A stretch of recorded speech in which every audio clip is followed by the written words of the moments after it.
Through the Inland Rail Skills Academy, we've partnered with Deborah Wilson Consulting Services to deliver a 9-month program that's focused on assisting businesses to get them prepared and upskilled for opportunities with major projects and other regional supply chains.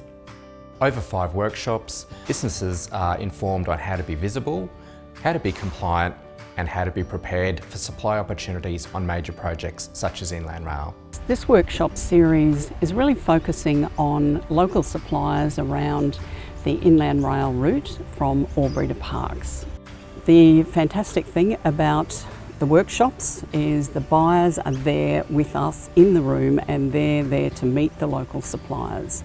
This is about getting on with big infrastructure projects and constructions, and everyone needs to know, from small business to big businesses, what's required to get your business out there and looked at and to be taken on by a big vendor.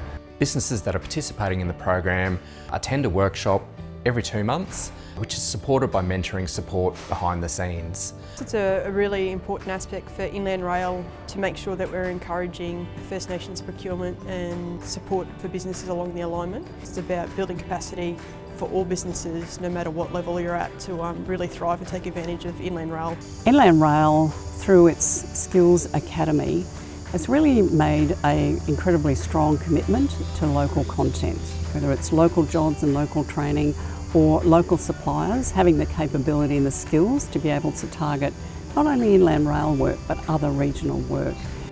These capability workshops are fantastic. Inland Rail is providing a great opportunity for everyone here.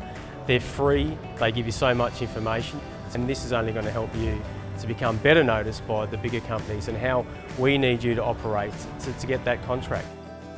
Businesses that are interested in participating in the Supplier Capability Development Program are encouraged to register their interest via the Inland Rail website.